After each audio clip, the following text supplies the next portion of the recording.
This organ of the human body can be referred to as the boss, as it controls just about anything that we do.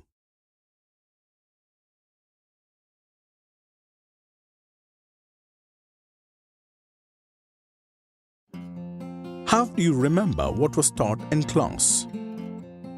How do you remember the way to your school? What makes you dream? What makes you think of the answer to your teacher's question? How are you able to talk to your friends? Yes, it is your brain that enables you to do this and much more. Your brain controls just about everything you do.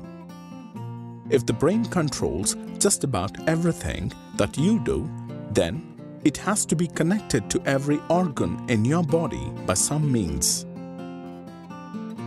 The spinal cord helps connect the various organs of human body to the brain.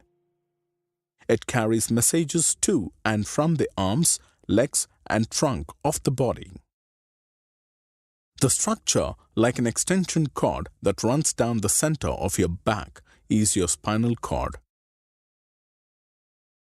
The spinal cord and the brain together receive information from all parts of the body and integrate it, and is referred to as the central nervous system. We have a system of nerves arising from the brain and are referred to as the cranial nerves, and another system of nerves arising from the spinal cord referred to as the spinal nerves.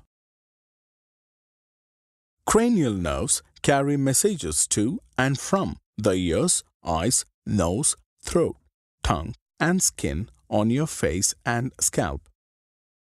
The cranial nerves and spinal nerves together are referred to as the peripheral nervous system. Thus, the communication between the central nervous system and the other parts of the body is facilitated by the peripheral nervous system. The main function of the PNS is to connect the central nervous system CNS to the limbs and organs. The brain has three such major parts or regions, namely the forebrain, midbrain, and hindbrain. Different parts of the brain work together. Let us look at these parts and their functions. Take a look at a set of activities shown here.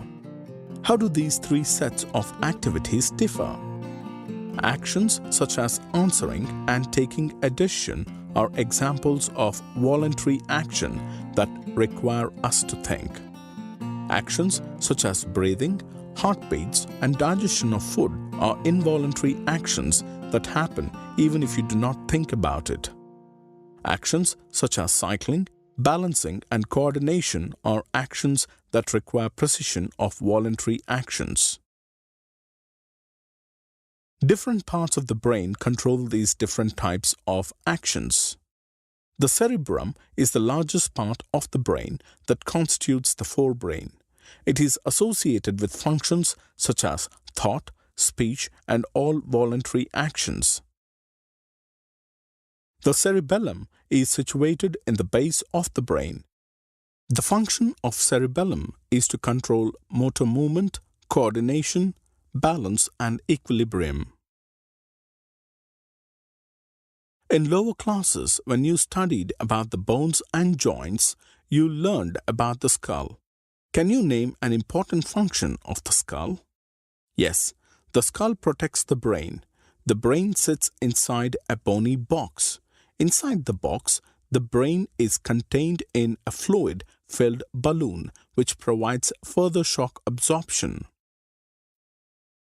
Recall the backbone or the vertebral column. It protects the spinal cord.